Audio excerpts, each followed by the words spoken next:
ayefo yansa mamu nyina akwa bedi mu ene mfa mamu nyansa poka samfini so ade na bi ka ba na hwe enye wiem we eyen hyehyɛ ni sisi tenta ya bɔ ewo nana ya mu abeyi ni fi edwunu akunya so sekinya se ma ase no ye dwe eye bra fedie anigye ene anototo ena ebekoso ewo ha nana no mabɔ moden ama ene won mafom hu yie papa ifra so dem wa ne aba ba besi nkunya yi na ena ade ba ko no se nananom bi wo so won ma won ma apantoma na gu ahyentade ankasa afa won ho asifo bankasa tinyame amoa no wanhwe ya oba hin na bi gina bekasa aba ba bi wanhwe ya nti mo amoa ha obi a menani na hopa se ne be ya obi tutu nanamo yi enuane awodo na edi ahyemfie ye wotonom nim na ansapod ye likuche yi se yin ni santemo e de akohu nuane awodo a oba hin ma bɔ modin na waye ani nyina dan amamre ene amane edi won se mfinsi aduonu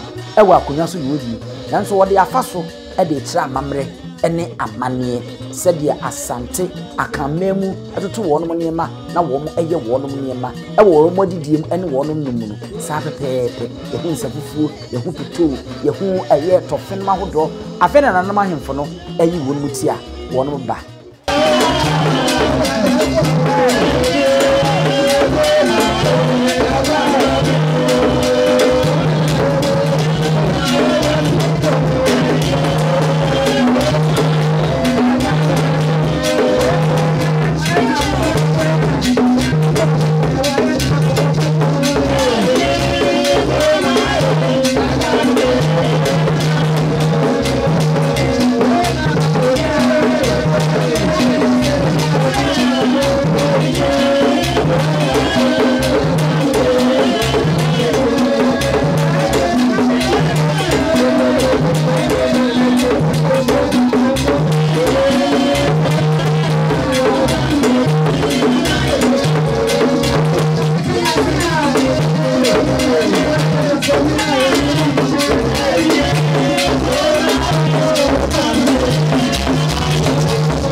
arefo nuane ana meboboso ne binu no kokon na ma yabo modene achi enwure ya yatwitwa pito nom ene nsafufu enegu ahinem kama ya kata so sisi kenten so no yehu anwona tofe wa hanom ena yehu drink bi aya yede agu sieve mu no ba umi aya na ebu na yehu eye rovanse donut nom ene chebese ani nyina eto bibia wa ha eto nie nti oba de wo pɛ no na wa kire na yede ama kama mfihia bio no eno ne aye ne kama esi wonom no sika nwom kro ne adoa ena wonom so enne wo mo de bibinwom ebebuma aye nika aye nije e wa hapa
na titire ne titire na nanu ayomfo ayoma se da wasi awade eyewo na wode enkwa ache ye nana na da nsu ye yufuru manye yie sanse na enka bia ne shebre awo wo awade wo nse ina buke na eza ye se ono ba twetwe no ma ne da ne abo fie nsu ohu sampa wo na ba de nyina no samba ni patibia ye nana se di so na abo no da ye de cake chawsa ya anu de chawsa sanse pasano sensabi ayen sapa sabi nipa sabi beto brare dia be no wa o ma de ga no kati na wase se waje pa wo baba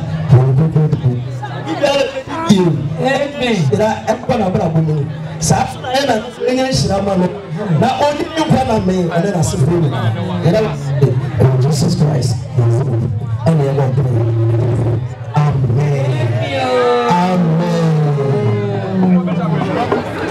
never chamber na this enunti yecha America nani oba nani soso gomuti amen hip hip hip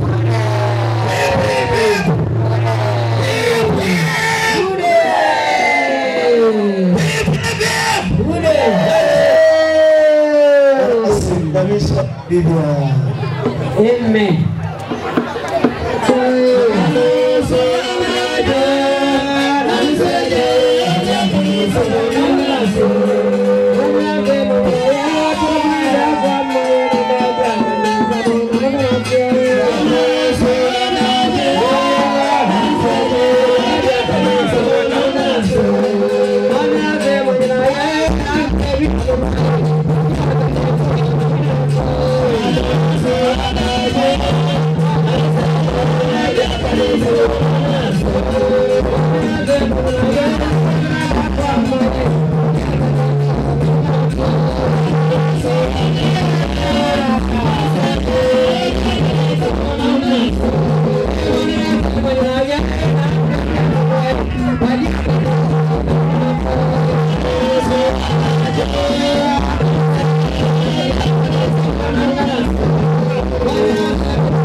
For some sort of a fina as son and cassa.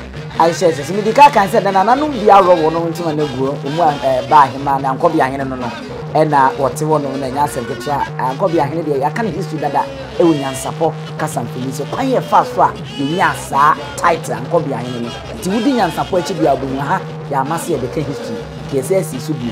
And I don't be a bin woman would be I am for near him. I don't know. You who's Santa, my whole qua, the Pecasa Santa, my chiame, or no, Enna or Bois, Bia Man, Bonnie Adina, the whom I was say, I have a mono in a ducuno, a yellow, a bunty, a homo.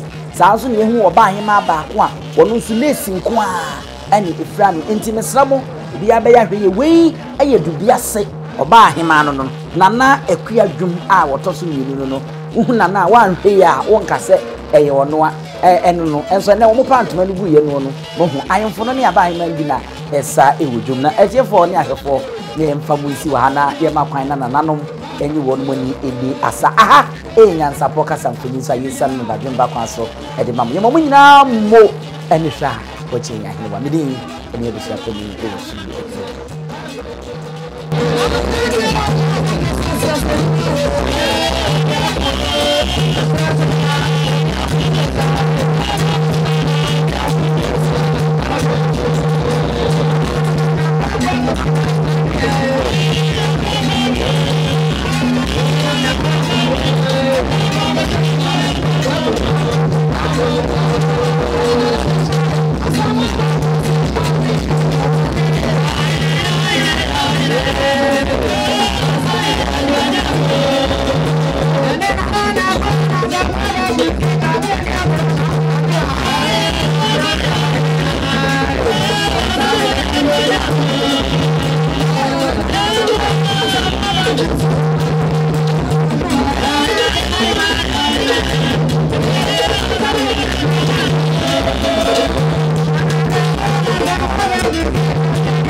Yebube, the brebe is this Yebube. A bay a day. Crap, Preco, and him Sabe, or Grandpa be a secret, and was what others right.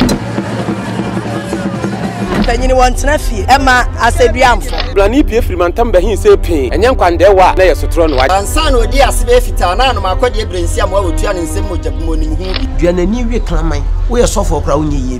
Tonto, Yanum Sania, I know Yansapo. I want to take a money and take a 1 idiot, Fenam Catriqua. What out amount to my effect? He did the same. They did Obama. Akola wa no so pese otimu osuma ense bratam. The first hon hia na Amerikasa. Sabe ka ya twa ni mu nyame nai, ebu afa so enye de ya twa ni mu twa nyame. Se bedi akone be kwen bodi atwede. Na se Kofi Nro ni ya aben ntime nyina ni mu ampata na wo yade ya.